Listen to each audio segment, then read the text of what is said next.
Saudações aos telespectadores da TV AD Mossoró. Nós estamos em mais um programa dinâmico do direito. Desta feita estamos com o Procurador do Trabalho, Afonso de Paula. Iremos tratar sobre a instituição, seus objetivos, suas prerrogativas, sua batalha perante a sociedade em face do trabalhador, da sociedade.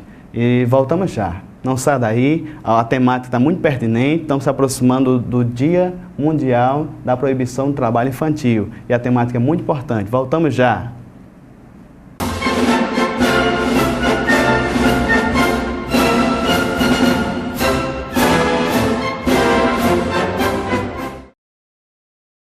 Estamos de volta com o programa Dinâmico Direito.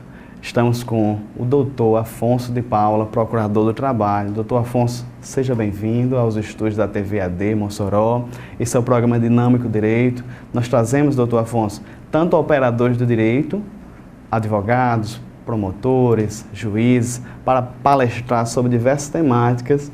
E a temática de hoje é pertinente ao campo de atuação do Ministério Público do Trabalho. Para os telespectadores, o Ministério Público não faz parte de nenhum dos poderes. Não faz parte do Judiciário, não faz parte do Executivo, não faz parte do Legislativo. É uma instituição permanente que luta pelos direitos individuais, né, doutor Afonso? Direitos coletivos, difusos, em prol da sociedade. E mais particularmente ao Ministério Público do Trabalho, na qual as relações de trabalho sempre devem ser protegidas. O trabalhador, doutor Afonso, ele é sempre a parte mais frágil nessas relações. E a instituição de vocês faz um trabalho belíssimo. Quero parabenizar desde já o campo de atuação de vocês. O senhor atua aqui em Mossoró e região. O senhor fica à vontade, né? Pode dizer em qual momento, foi qual ano que o senhor entrou no Ministério do Trabalho. Fique à vontade, as considerações iniciais e interaja com o público de casa. Tá certo. Nazil, eu gostaria de agradecer o convite. Seu programa faz um trabalho social muito importante com essa divulgação. A primeira arma do cidadão é o conhecimento para exigir os seus direitos. Como já foi apresentado, meu nome é Afonso. Sou procurador do trabalho aqui em Mossoró. O Ministério Público do Trabalho aqui em Mossoró conta com 2 procuradores. Nós temos como área de atribuição todo o Alto Oeste, até a Tomba do Elefante, 68 municípios. Então você já vê que é um trabalho hercúleo. A gente tem uma dificuldade muito grande de atender todos esses rincões, mas nós estamos encarando esse desafio para estar cada vez mais presentes, não só aqui em Mossoró, mas no interior também. Sou membro do Ministério Público do Trabalho desde 2010, assumi inicialmente em Manaus, depois fui para Salvador e estou aqui agora em Mossoró, com pretensões de passar longo período aqui. Mossoró é uma cidade espetacular, mas também ao mesmo tempo traz muitos desafios para a área do trabalho. E a gente vem trabalhando com vários parceiros institucionais e a imprensa e a mídia é um parceiro espetacular para trazer esse conhecimento ao trabalhador. Então, eu aproveito para parabenizar o seu programa e agradecer a audiência que está aqui nos prestigiando. Doutor Afonso, o senhor é cearense, mas o senhor mesmo falou que o senhor foi lotado em Manaus. Em Salvador. Em Salvador. A questão do Rio Grande do Norte é outra realidade. Como é que é a situação de cada estado? Como é que o senhor vê as relações de trabalho em cada estado? Tem peculiaridade, tem muitos pontos em comum e tem peculiaridades específicas de cada região. A região norte tem alguns perfis de trabalho diferenciado. Há até um pequeno contraste, porque Manaus tem um polo industrial, então as relações industriais de trabalho são muito fortes. Em Salvador, eu estava numa capital do Nordeste, então há uma gama muito ampla de atividades de trabalho. E Mossoró é um interior com áreas de capital, porque é um interior muito desenvolvido. Nós temos uma indústria muito forte, nós temos um polo petrolífero muito forte, e toda uma indústria associada, mas não só o petróleo. Temos a indústria salineira, nós temos trabalho no setor de serviços muito diferenciado. A região tem uma série de especificações. Dentro da nossa área de atribuição também temos, por exemplo, Areia Branca, o Porto Ilha. Então você vai desde um trabalho portuário, trabalhos envolvendo a administração pública, trabalhos específicos, por exemplo, como o setor petrolífero, temos trabalhos de toda sorte. inclusive até mesmo as fiscalizações recorrentes no interior para evitar trabalho escravo e trabalho infantil. Então, poderia dizer que Mossoró é quase como um microcosmos de atuação de todo o Ministério Público do Trabalho. Doutor Afonso, para o pessoal de casa, vamos definir as áreas de atuação do Ministério Público do Trabalho. O Ministério Público do Trabalho é uma entidade constitucional, é a Constituição que dá vida e força ao Ministério Público do Trabalho.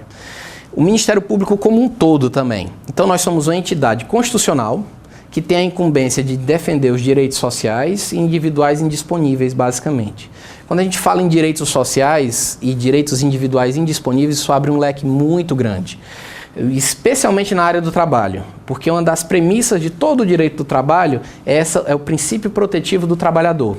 O trabalhador, por conta da nossa legislação, é identificado como uma parte que é muitas vezes vulnerável nas suas relações. O trabalhador depende do trabalho para a sua subsistência.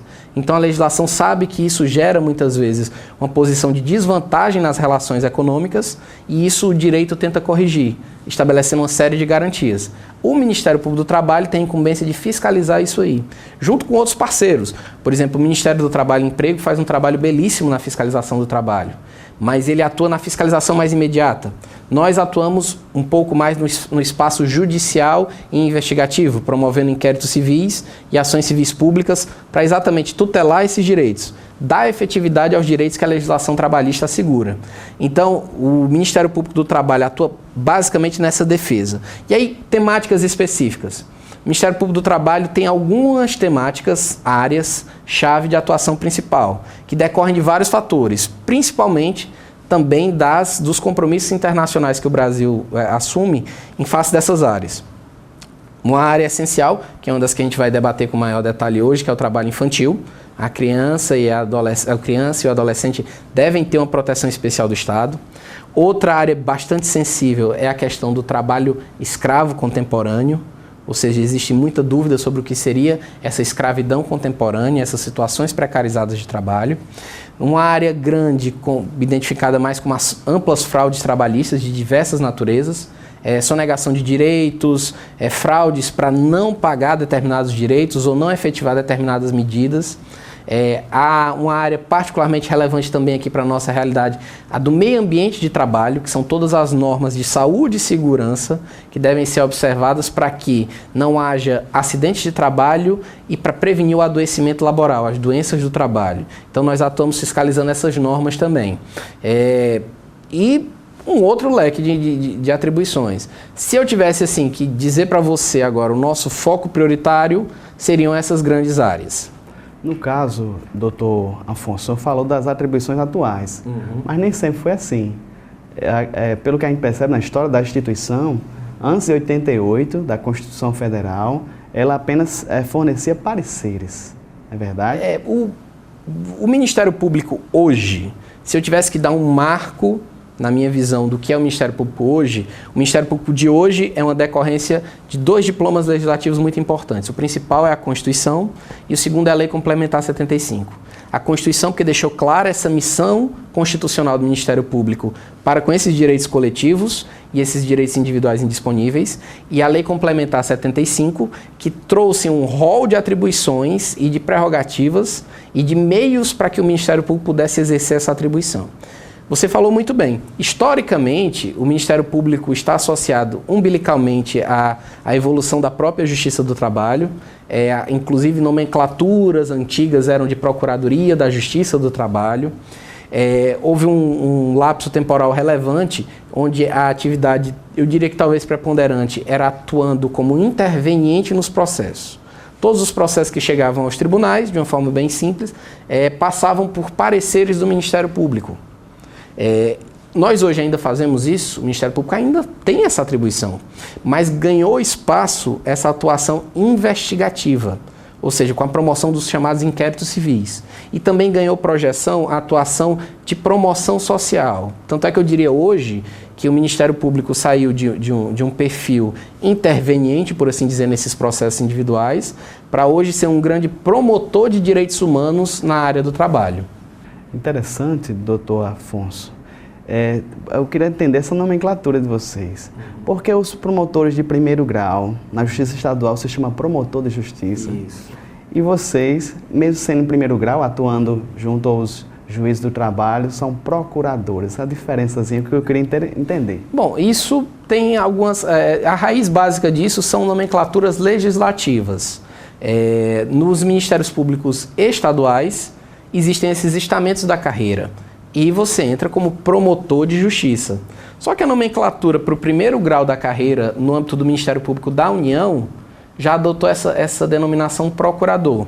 Então, é muito mais uma disposição de técnicas legislativas diferentes do que uma atribuição substancialmente diferente. Porque da mesma forma que os promotores zelam por esses direitos, só que em outras áreas e sobre outro perfil, na área da saúde, na área da infância também, na área da infância e do adolescente, existem promotorias que fazem trabalhos belíssimos paralelos ao nosso. Enquanto o nosso foca, por exemplo, no trabalho, eles têm uma abertura muito maior. Então, é muito mais uma diferença legislativa. Peculiaridades. Existem a promotoria e, em segundo grau, são chamados procuradores de justiça. No Ministério Público do Trabalho, como é que se estrutura a carreira? Nós temos 3 estamentos básicos, que seria procuradores do trabalho, que seria o primeiro grau, é onde você entra por concurso. Procuradores regionais do trabalho, com atribuição, eles atualmente têm a atribuição mais específica de atuação perante os tribunais, ou seja, em processos de competência originária dos tribunais, e não de competência originária de primeira instância. E nós temos em Brasília os subprocuradores gerais do trabalho, que seria o último grau da carreira. Então, eu acho que é uma divergência muito mais legislativa, mas substancialmente existe um bom paralelismo de atuação, exatamente nessa promoção de direitos humanos, eles de forma ampla, em várias áreas, administração, patrimônio público, criminal, que é um enfoque muito forte do MP estadual, e nós na área do trabalho. Esse também é um outro ponto relevante, até que a gente pode fazer um paralelo. Nós não temos atribuição penal criminal. Por exemplo, o crime de redução à condição análoga de escravo. Isso é uma atribuição do Ministério Público Federal. Não é nosso. Nós não promovemos a persecução criminal. Então, por conta dessa peculiaridade, o Ministério Público se volta cada vez mais, o Ministério Público do Trabalho, cada vez mais, para a promoção de direitos e para a efetividade desses direitos trabalhistas. Mas no caso, doutor Afonso, eu acredito que existe uma caminhada no sentido mesmo próprio de vocês juntos. Existe divisão assim no sentido de dividir informações entre vocês mesmos, apesar de serem órgãos ou instituições diferentes? Sim, um ponto muito importante que você tocou é que hoje nós estamos vivendo a época das grandes operações que são noticiadas, do compartilhamento de informações, dos meios informáticos para levantar dados, e nós temos um fluxo de informações constantes, seja com o Ministério Público Estadual, seja com o Ministério Público Federal. Nós fazemos várias operações conjuntas. Essas operações que muitas vezes são noticiadas têm vários aspectos. Muitas vezes um crime tem aspectos trabalhistas envolvidos. Por exemplo, uma fraude grave em algum aspecto administrativo, por exemplo, na administração pública, pode ter efeitos não só de probidade administrativa, mas como tem um efeito reflexo a negativa de alguns direitos básicos dos trabalhadores. Então, cada vez mais nós temos compartilhado informações, trocado dados, muitas vezes existe até uma confluência de interesses. Outra área, por exemplo, que existe essa confluência de interesses, na área da saúde, por exemplo.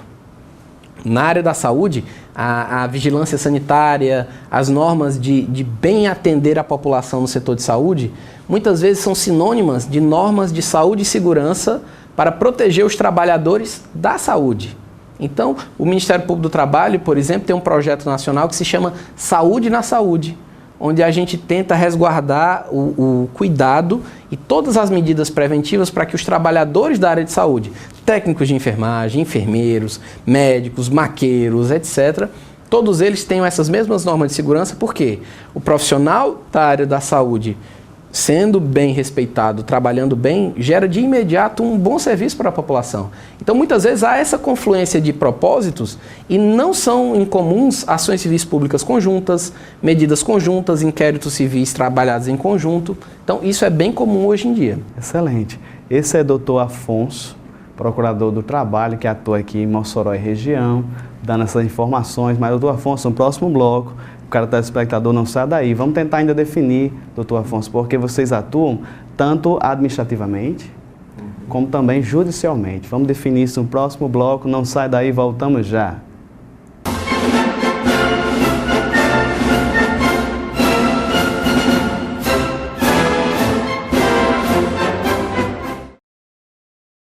Estamos de volta com o programa Dinâmico Direito. Estamos com uma conversa aqui com o doutor Afonso de Paula, procurador do Trabalho, nos esclarecendo o campo de atuação do Ministério Público do Trabalho. Doutor Afonso, nos esclareça, vocês atuam administrativamente, extrajudicialmente, com o seu campo de atuação e também judicialmente. Defina cada área de atuação, que eu acredito que o pessoal de casa deve estar curioso aí, que vai tocar muitos trabalhadores que estão nos assistindo. Pronto, essa é uma ótima pergunta, porque o Ministério Público do Trabalho, ele não atua só na justiça, a gente não está só lá perante o juiz tentando fazer valer os direitos dos trabalhadores. Na verdade, você poderia dizer que nós temos dois grandes eixos de atuação, um eixo extrajudicial e um eixo judicial. E cada vez mais esse eixo extrajudicial tem se fortalecido. O que é que eu digo por extrajudicial? O que é que eu posso fazer fora de um processo judicial para efetivar direitos dos trabalhadores? A legislação dá os instrumentos de atuação do Ministério Público do Trabalho de forma extrajudicial. Você lembra aqui que eu falei que o Ministério Público do Trabalho é um promotor de direitos humanos no campo da seara trabalhista. E o que é que significa promover? Promover significa, ao mesmo tempo, a gente conscientizar. Então, o que é que nós temos para conscientizar a população? Fazemos essas participações, um papel importantíssimo da mídia. Podemos convocar as chamadas audiências públicas, onde são reuniões abertas a todos os interessados para prestar informações, trazer informações ao Ministério Público, para que ele possa adotar uma postura de cobrança, por exemplo, dos poderes constituídos. Além das audiências públicas, nós podemos expedir as chamadas notificações recomendatórias. É uma espécie de informação à administração pública, por exemplo, ou qualquer empresa, de que determinado curso de conduta deve ser adotado para evitar uma violação trabalhista. Ou, um exemplo, posso fazer uma notificação recomendatória a determinado ente para que ele adote medidas que visem a resguardar a saúde e segurança dos trabalhadores. Essas notificações e essas recomendações também são meio da nossa atuação. Mas talvez o principal meio extrajudicial de atuação é o inquérito civil. O inquérito civil é um mecanismo, é um procedimento de natureza pré-processual. Por que pré-processual? Porque vem antes do processo. Na prática, é um meio, um procedimento onde eu vou documentar diligências, informações e dados levantados para que eu possa fazer um juízo se eu preciso ou não de uma ação civil pública posterior. E a legislação nos dá determinados poderes e prerrogativas para conduzir esse inquérito civil. A legislação autoriza, por exemplo, um membro do Ministério Público a adentrar recintos públicos e privados para fazer fiscalizações. Autoriza o Ministério Público a requisitar informações, a requisitar diligências. E as partes eventualmente investigadas e os órgãos públicos têm que fornecer essas informações. No curso dos inquéritos civis, surge a oportunidade da resolução desses problemas. E essa resolução, normalmente, nós fazemos através dos termos de ajustamento de conduta. Por isso que quando se fala muito, o Ministério Público fez um TAC, um termo de ajustamento de conduta. Nada mais é do que, perante o Ministério Público, determinada entidade que é investigada ou determinada entidade que tem alguma relação trabalhista, assume voluntariamente uma determinada linha de cumprimento de determinadas obrigações. Eu vou fazer isso, eu vou regularizar isso, eu vou ajeitar aquilo outro.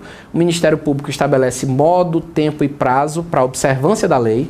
O TAC é sempre uma forma de como é que eu melhor observo a lei ou como é que eu melhor e mais rapidamente, mais eficientemente passo a cumprir a legislação. Estabelece essas condições, estabelece-se usualmente ou uma multa, caso venha a ser descumprida, e muitas vezes se estabelece o que a gente chama de reversão social ou dano moral coletivo, que é o quê? É uma medida de compensar a sociedade. E para onde é que vai esse dinheiro? Ou seja, se o Ministério Público verifica numa situação que houve uma violação dos direitos coletivos trabalhistas, se o Ministério Público do Trabalho verifica que uma determinada entidade reconhece que praticou aquela violação e quer reparar a sociedade, esse valor de reparação usualmente é destinado ou ao Fundo de Amparo ao Trabalhador, que é um fundo federal que tem uma série de destinações sociais, ou pode ser revertido em benefício da comunidade local. Não são incomuns as reversões diretas para a sociedade, de várias formas. Por exemplo, o aparelhamento das instâncias de fiscalização do trabalho é possível, entidades beneficentes para o seu mistério institucional, para prestar auxílio, apoio, assistência social, tudo isso é possível. Então o TAC é, na verdade, um espaço de criatividade para tentar resolver essas violações trabalhistas antes que elas tenham que ser dirimidas pelo judiciário. No caso, doutor Afonso, esses TACs, esses termos de ajustamento de conduta, tem que ser levado ao magistrado? Não necessariamente. Os termos de ajustamento de conduta são celebrados perante o Ministério Público. De uma forma bem ampla, é como se fosse um contrato entre uma entidade que está sendo investigada no inquérito civil e o Ministério Público para resolver uma situação de violações trabalhistas. Suponha-se, por exemplo, um exemplo básico, determinada empresa estava atrasando regularmente o pagamento dos seus trabalhadores. Mas todo trabalhador tem direito a que o pagamento seja feito até o quinto dia útil. Aí eu procuro identificar o que foi que levou isso a ser feito. Nós estamos com um problema de folha, nós estamos com um problema transitório. Eu procuro encontrar com a empresa, olha, como é que nós podemos regularizar isso de imediato? E, supondo situações onde o caso seja muito grave, que forma você vai reparar os trabalhadores por conta dessa violação. Conseguindo isso, a gente faz um contrato com o Ministério Público, é o TAC, é o termo de ajustamento. Não é bem um contrato porque eu não tenho a disposição do direito. Eu não posso dizer, você vai poder pagar com tantos dias de atraso os seus trabalhadores, mas eu posso pedir que ela adote medidas. Por exemplo, agora eu vou adotar o depósito em conta bancária, vou abrir uma conta para cada trabalhador para não atrasar o pagamento, que às vezes eu atrasava porque não consegui identificar um trabalhador. Eu vou agilizar para que eu não posso pagar agora, mas eu vou vender determinados bens ou alguma coisa e vou quitar as verbas trabalhistas dos trabalhadores. Então, essas medidas, tempo e modo, são possíveis de encontrar uma solução. O Ministério Público age tentando estimular a criatividade para que os direitos trabalhistas sejam resguardados. Isso é feito só com o Ministério Público. Eventualmente, se houver já uma ação judicial em curso, um TAC firmado fora do juízo pode ser levado à homologação nesse processo. Mas o mais comum é que ele não precise ser levado.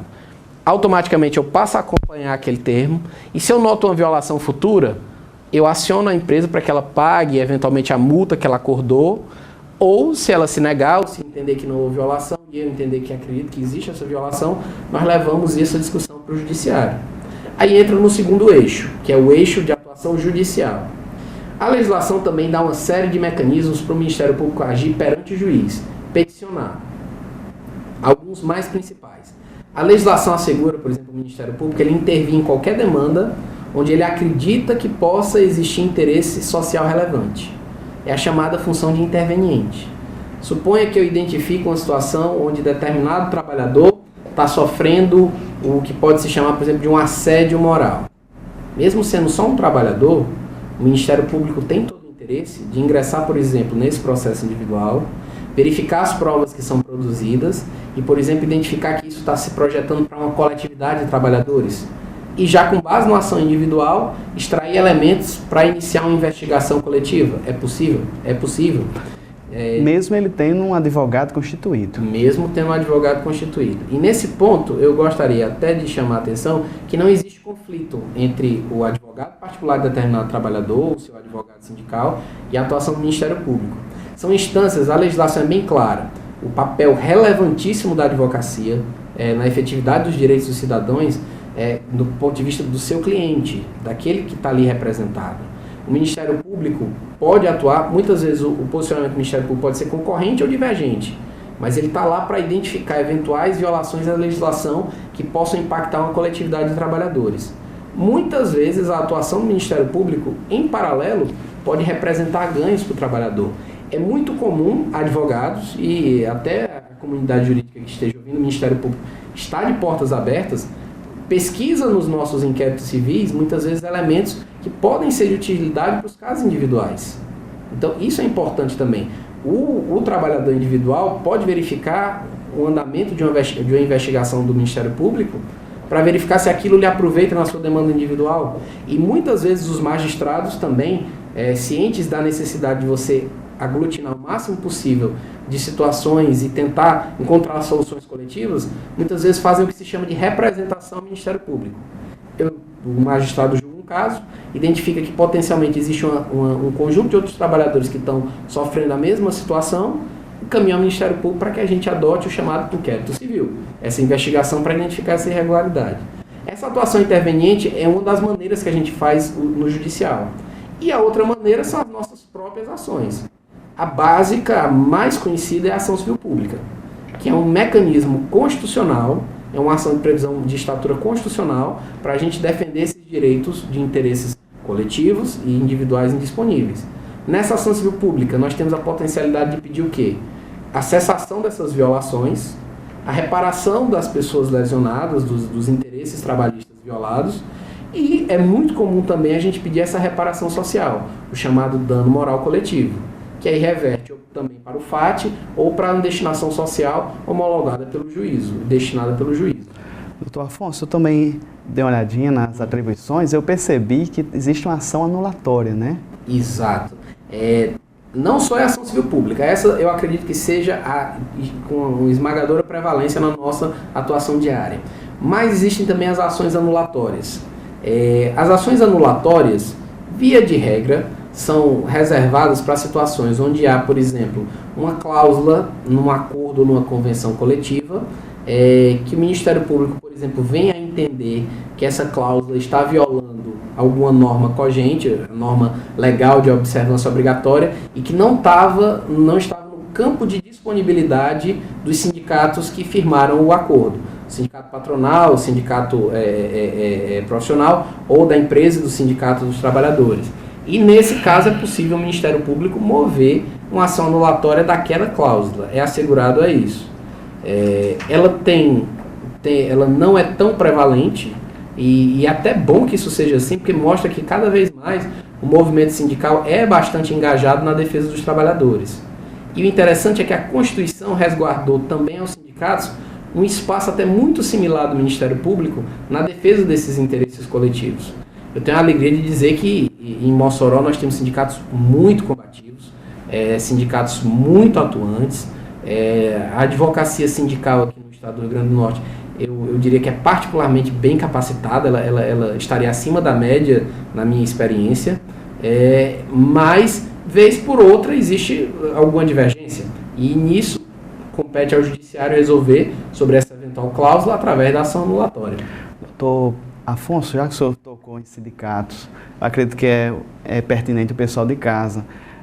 Acontecem muitas denúncias, né, situações, existem bons sindicatos, pessoas engajadas, mas também tem pessoas, doutor Afonso, que usam esses órgãos, essas instituições, para desviar alguma coisa ou pelos interesses próprios. Como é o processo de fiscalização dos sindicatos? Pronto. Ainda bem que você já mencionou isso, porque um dos pontos principais que a gente tem que sempre enfatizar é que o movimento sindical é essencial para o trabalhador. O movimento sindical é essencial para fazer valer os direitos e para combater e lutar contra retrocessos sociais, perca de direitos. E isso é particularmente relevante na nossa atualidade, onde a gente vive um momento de crise e muitas vezes a bandeira da crise é: vamos alterar a legislação trabalhista, vamos eliminar seguranças e garantias.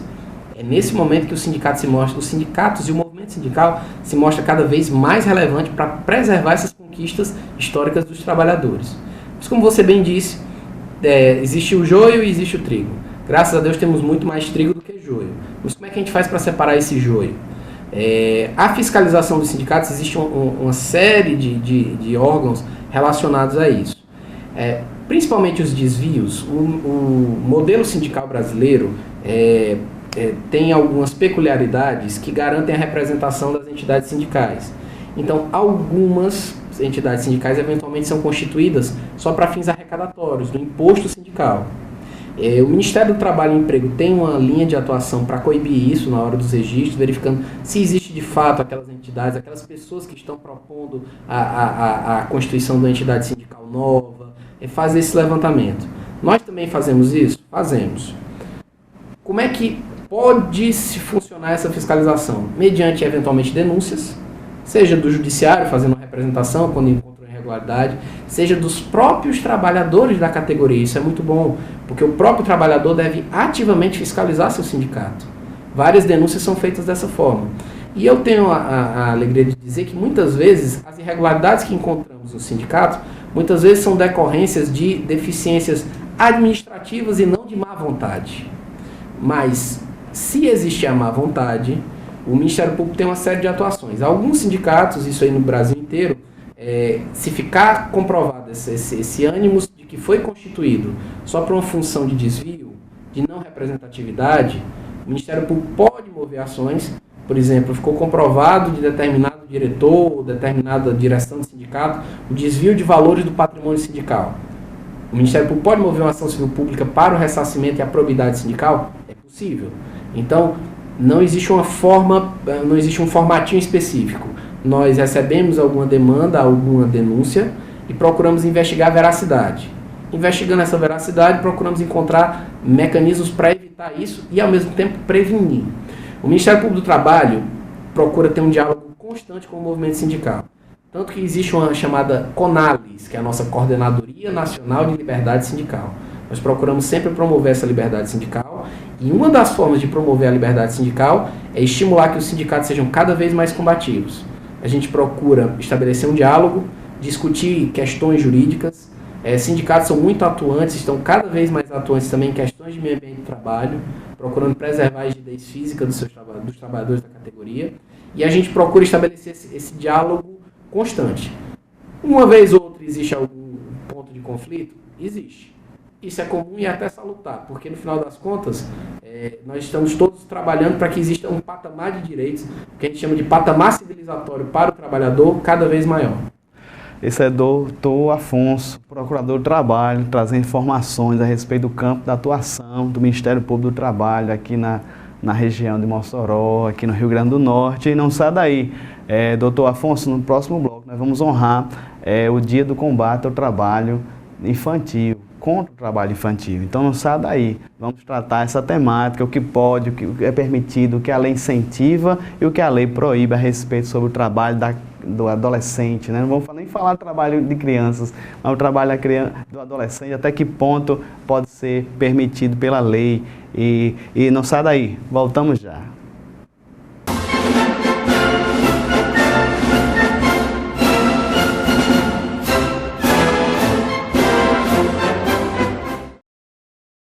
Estamos de volta com o programa Dinâmico Direito. Hoje nós estamos conversando com Afonso de Paula, procurador do trabalho. E, doutor Afonso, nesse terceiro bloco, vamos deixar à vontade o senhor para dissertar a respeito do trabalho da criança, o trabalho infantil. Nós relatamos que dia 12 de junho é o Dia Mundial do Combate ao Trabalho Infantil. Tem alguns mitos a respeito. É bem verdade, né? Alguns dizem, né? É melhor estar trabalhando, se ocupando, do que tendo a mente vazia, não tendo o que fazer. Mas o que é verdade, o que é do interesse da coletividade é que a criança estude, que a criança tenha um momento de lazer e evitar o máximo possível, doutor Afonso, a questão do trabalho. Quem é para trabalhar é o adulto, que tem responsabilidade, já tem uma outra cabeça, uma outra esfera de pensamento. E nessa linha, eu quero que o senhor disserte um pouquinho sobre a área de atuação do Ministério Público do Trabalho a respeito do trabalho infantil. Pronto. Nesse ponto, eu quero reiterar os parabéns ao programa, porque essa temática, quanto mais propalada, melhor. Quanto mais a gente discutir, mais enfrentar essa questão, mais consciência social a gente vai ter de que trabalho infantil a gente não tem que falar nem em redução, a gente tem que falar em erradicação. Não pode, não deve.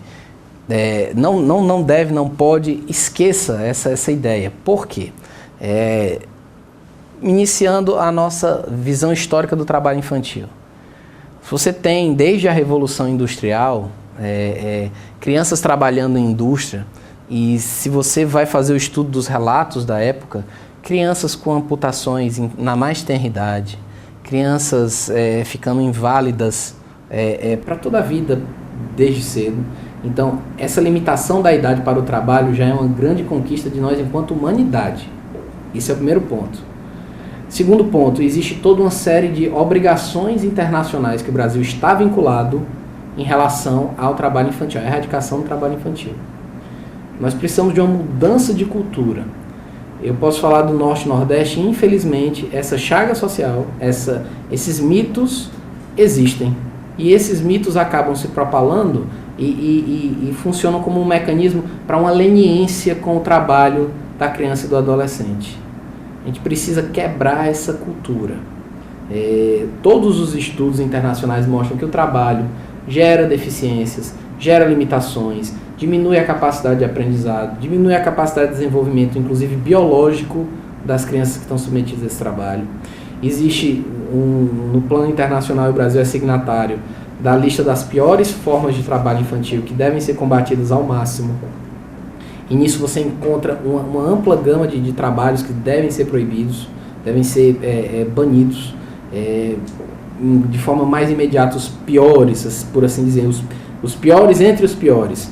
Trabalho no tráfico, crianças são recrutadas para o trabalho no tráfico, exploração sexual infantil e uma série de trabalhos em condições precárias, degradantes, insalubres, em segmentos específicos mais nocivos industriais. Então a gente precisa ter muita atenção redobrada com isso. Norte e Nordeste, existe uma concepção, um mito de que o trabalho engrandece, mas o trabalho é adequado. E para a criança não há trabalho adequado. O Brasil, particularmente, tem uma evolução histórica sobre a própria maneira de mencionar a criança e o adolescente. Eu fico feliz que hoje a gente já usa essa terminologia correta, criança e adolescente. Mas ainda está inserido, inclusive nos operadores jurídicos, a ideia do menor. Ou não, é de menor. A ideia de menor já é associada a uma noção de limitação da imputabilidade penal, da imputabilidade criminal. Então a gente usa essa expressão, eu poderia até dizer que para o estágio atual de evolução da gente de proteção da criança e do adolescente, é até ruim a gente usar a expressão menor, ele é de menor. Não, a gente tem que falar crianças e adolescentes. Criança erradica seu trabalho, o adolescente que está na sua fase de desenvolvimento, alguns trabalhos são possíveis e podem ser edificantes. Por exemplo, o menor aprendiz. O trabalho como menor aprendiz, a partir dos 14 anos, é permitido. Mas esse trabalho não só tem todas as garantias de um trabalho normal, do trabalhador normal, como ainda deve ser associado a um programa de formação daquele trabalhador, daquele jovem. Então, isso é possível. A nossa Constituição inicia a idade do trabalho a partir dos 16 anos. Eu, particularmente, sou acompanhado por muitos operadores jurídicos, acho que isso ainda é deficiente, a gente precisava aumentar isso. Quanto mais tempo crianças e adolescentes permanecerem estudando em atividades de seu desenvolvimento, mais a gente está investindo na própria sociedade. Teremos no futuro pessoas mais capacitadas, pessoas que irão contribuir melhor e evitar uma série de traumas a essas pessoas. A gente está cuidando, até se a gente fosse bem egoísta, a gente deveria retardar ao máximo a ida ao trabalho da criança e do adolescente. Existem certos trabalhos também que são possíveis? São. Por exemplo, eu posso chamar a atenção do trabalho artístico infantil. Certas exposições artísticas podem ser engrandecedoras? Podem. Inclusive, as convenções internacionais, que o Brasil é signatário, inclusive a Convenção da OIT, permite o trabalho artístico infantil, mas com uma série de medidas de resguardo. E esse resguardo hoje é o mais essencial. A gente tem que ter ideia que a Constituição estabelece isso de forma clara. A proteção da infância e da adolescência tem que ser feita de forma integrada. Existe uma série de órgãos sociais que fazem esse trabalho. Isso não é um trabalho só de uma pessoa, isso é um trabalho de todos os membros da nossa sociedade. Descendo um pouco ao aspecto técnico agora. O que é que o Ministério Público do Trabalho tem feito, está fazendo e irá fazer? Nós temos uma coordenação nacional de combate ao trabalho infantil. Nós temos uma coordenação regional. Nosso coordenador regional, o Dr. Xisto Thiago, é sediado em Natal. Ele tem a incumbência de fazer essa difusão dessas práticas e nós também replicamos aqui. Temos uma série de projetos, além das investigações das denúncias que chegam de trabalho infantil. Nós também temos alguns projetos, especialmente um projeto que se identifica com o nome Projeto Políticas Públicas, que é exatamente identificar órgãos públicos, municípios, por exemplo, que não estão implementando a política de combate ao trabalho infantil. que não tem nos seus órgãos de assistência social essa capacitação. Nós verificamos em todos os municípios a estrutura dos conselhos tutelares. Nesse ponto eu queria fazer um elogio público aos conselheiros tutelares, que têm uma missão nobre muito importante. Não obstante a gente já ter identificado uma série de dificuldades estruturais, os conselheiros tutelares, especialmente na área de atribuição daqui da PTM de Mossoró, enfrentam graves dificuldades estruturais, mas mesmo assim vem desempenhando um trabalho digno de parabéns. Eles fazem essas abordagens. Existem os CRAs, CREs, que são Centros de Apoio de Referência. Existem programas que inclusive contam com verbas federais no chamado Sistema Integrado de Atenção, que para fornecer atividades, muitas delas extracurriculares, para evitar que a criança e o adolescente vão para o trabalho. Então, o Ministério Público faz essa fiscalização, o Ministério Público do Trabalho faz. Só o Ministério Público do Trabalho? Não, inclusive o Ministério Público Federal também da aplicação adequada dessas verbas federais. Não só o Ministério Público do Trabalho, nem o Ministério Público Federal. O Ministério Público Estadual tem trabalhos belíssimos. Existem promotorias especializadas na infância e adolescência em determinadas comarcas e existem vários promotores desenvolvendo trabalhos belíssimos nessa linha de atuação. É uma missão que a gente tem que estar sempre vigilante, sim. Exatamente por conta dessas noções de mitos sociais. Para você ter uma ideia, seria cômico se não fosse extremamente trágico. Existem relatos, inclusive anúncios em jornais, de famílias, estou procurando menina, normalmente o perfil é mulher, menina para adotar, para cuidar de criança, etc., cuidar da casa, etc., etc., etc. Olha aí. Você chegar ao ponto de segmentos sociais fazerem isso. E nisso chama a atenção para um outro trabalho que é muitas vezes invisível. É o trabalho infantil doméstico. Isso é trabalho e é uma forma que deve ser evitada. Deve ser evitada, não, deve ser banida. Por que temos isso? Temos essa noção, tem uma noção do adágio popular, não, vou pegar para criar. Isso reflete uma ausência de preocupação. Não pode ser feito isso. Trabalho doméstico infantil também é extremamente prejudicial. A criança lida com detergentes, produtos químicos, tem a infância cortada, tem o espaço lúdico essencial para o desenvolvimento de uma pessoa cerceado. Então, até nisso, no trabalho infantil doméstico, a gente pode atuar e deve atuar. É um trabalho particularmente dificultoso porque acontece no âmbito das famílias, sim. É muito difícil a fiscalização desse tipo de trabalho. Mas nós temos conseguido grandes avanços através, inclusive, do chamado Disque 100, que é um serviço vinculado ao governo federal, onde é feitas as denúncias, são asseguradas muitas vezes, inclusive, o sigilo e a confidencialidade da denúncia. E tem sido um veículo para várias pessoas que têm esse engajamento, identificam a situação, não permanecerem paradas. Esse é um combate que deve partir de todos da sociedade. Fazem essas denúncias e essa denúncia é automaticamente direcionada para vários órgãos que participam dessa rede integrada de proteção. Então, hoje, o que é que eu poderia dizer? No Rio Grande do Norte, existem casos? Existem. Alguns casos são identificados pela própria fiscalização do trabalho em ambientes industriais, e do comércio, de serviços. Alguns são identificados, a gente através do Disque 100 consegue alguns elementos para comprovar a ocorrência desse trabalho doméstico. E a nossa maior dificuldade, eu acredito, é estar o tempo inteiro vigilante para criar uma cultura de que isso está errado. Infelizmente, nós identificamos muitas vezes, não, a criança só estava ajudando. Mas essa ajuda a perpetuar esse paradigma de que não pode estar trabalhando. Às vezes os próprios familiares não têm essa consciência. Acham que estão fazendo um bem, quando a gente precisa conscientizar de que estão fazendo um mal. Então, isso é um trabalho que a gente tem que ter um pouquinho de empatia social. Em alguns casos não, em alguns casos a gente identifica que é só um trabalho precarizado. Existem pessoas e entidades, empreendimentos oportunísticos que pegam esse trabalhador, esse jovem, essa criança, para trabalhar. Por quê? Porque não vão pagar todas as verbas salariais. Vão dar as famosas ajudas, vão dar as famosas diárias, e aquela criança vai estar trabalhando vai estar exercendo atividade econômica sem estar tendo a proteção das normas trabalhistas. Nesse caso, você pergunta quais são as implicações dessa realidade. Ao mesmo tempo que isso pode gerar uma série de implicações de ordem criminal para quem explora esse tipo de trabalho, que não são com o Ministério Público do Trabalho, perante o Ministério Público do Trabalho é possível a responsabilização de todas as verbas que seriam devidas naquela atividade, embora a gente procure de imediato toda e qualquer cessação.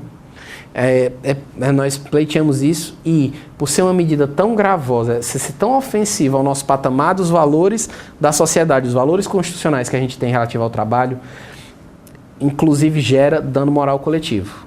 Então, nós procuramos estar sempre atentos a esse tipo de situação.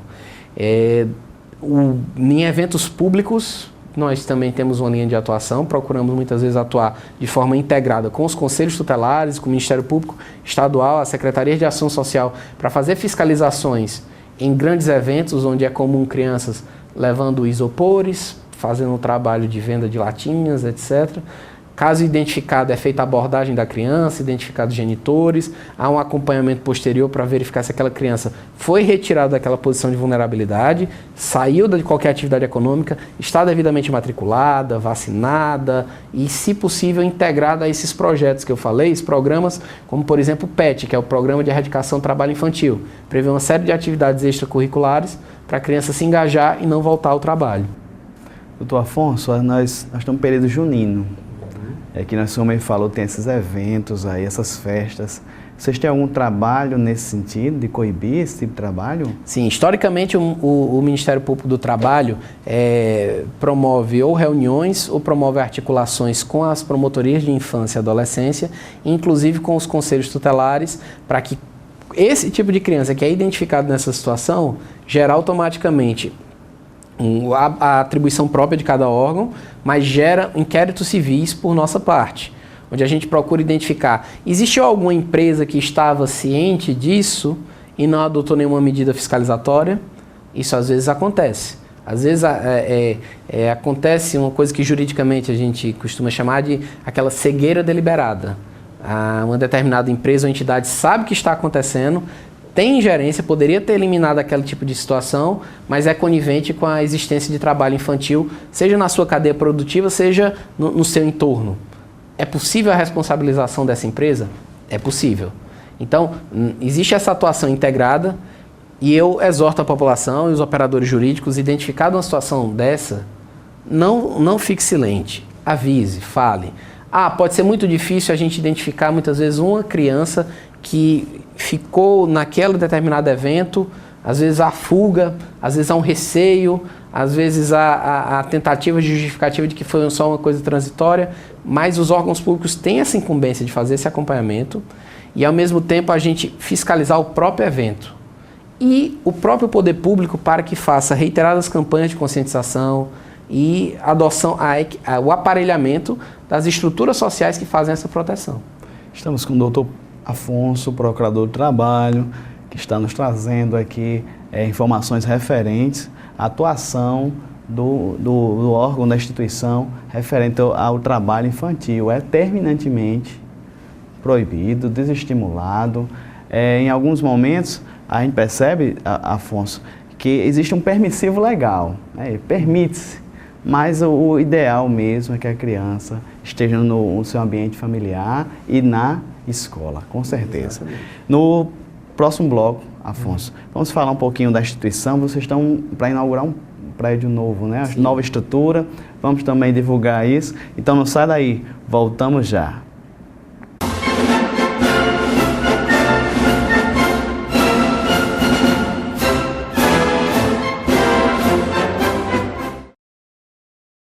Estamos de volta com o quarto e último bloco, conversando aqui com Afonso de Paula, procurador do trabalho. Afonso, projetos, metas, o prédio está sendo construído de vocês, né? Estamos esperando ainda a liberação para chegar junto aí e fornecer um trabalho melhor para a população. Atualmente vocês estão aonde? A nossa Procuradoria se encontra algumas quadras antes da própria Avenida da Justiça do Trabalho. É a via onde constam a Justiça do Trabalho, o Fórum. Mossoró tem essa peculiaridade muito positiva de que os órgãos administrativos estão todos bem próximos. Nossa sede está em construção, a nossa sede própria definitiva.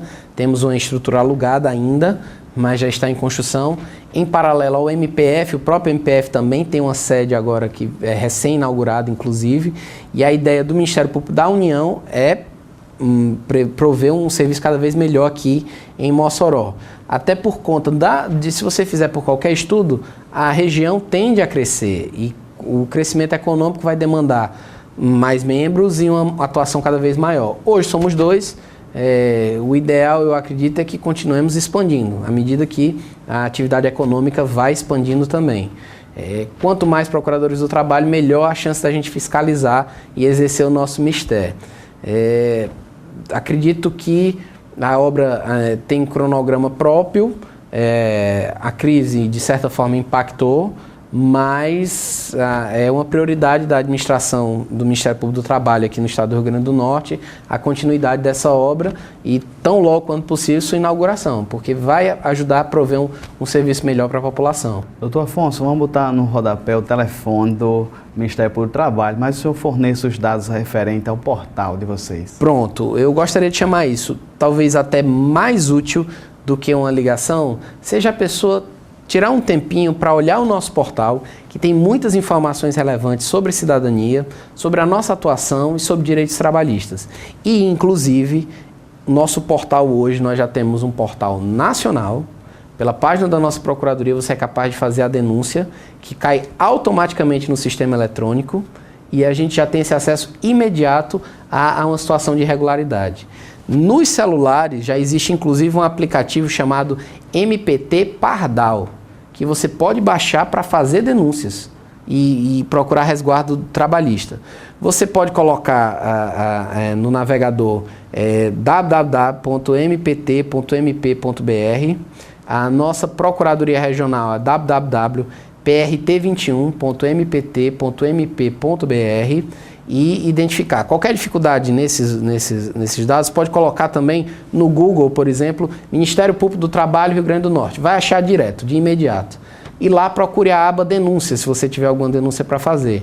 Mas eu convido a passar uns minutos olhando o site, porque é um site muito bom, muito informativo, tem várias notícias da nossa atuação e, inclusive, pode até levar a você ter ciência do que a gente está fazendo na sua área específica, no seu segmento econômico de cada trabalhador. Doutor Afonso, eu não o conhecia pessoalmente, mas eu fico muito feliz pelo o senhor receber o convite, ver os estúdios, forneceu as informações belíssimas sobre a sua instituição, uma pessoa competente, o senhor está fazendo doutorado, um homem capacitado, e a gente percebe que um Ministério Público independente, forte, é uma sociedade mais forte e democrática. Então, quero parabenizar o trabalho de vocês, especificamente na área do trabalho, que tem feito esse papel fiscalizatório, esse papel também de levar ao judiciário as querelas referente ao trabalhador. Então fica aí aberto as considerações finais do senhor.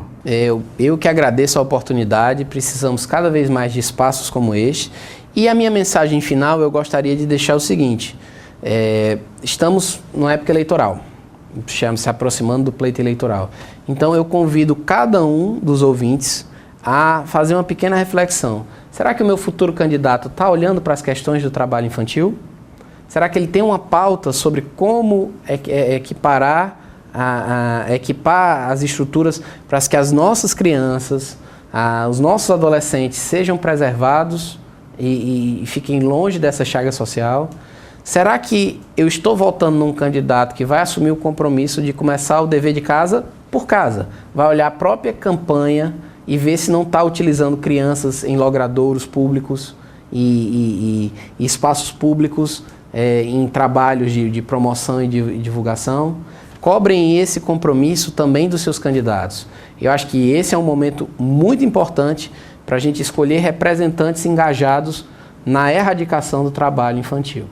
Muito bem, esse é Afonso de Paula, procurador do trabalho, que representando aqui a instituição no programa Dinâmica do Direito. Então, você telespectador, gostou da palestra do doutor Afonso? Então, permaneça com a nossa programação. Doutor Afonso, mais uma vez eu quero agradecer em nome da TV AD Mossoró, em nome do programa Dinâmico Direito, a equipe, o pastor Miranda, o Rogério, toda a nossa equipe. É um prazer ele receber, o senhor marcou, chegou na hora. Obrigado. Teve o compromisso e nos honrou. Muito felizes estamos. E essa é a palestra, conhecendo um pouquinho mais dessa instituição essencial, que é do Ministério Público, focado no trabalho. Eu agradeço seus ouvintes e desejo a todos um bom final de semana. Até mais, até o próximo sábado, se Deus quiser, com mais um programa Dinâmico Direito. Até mais.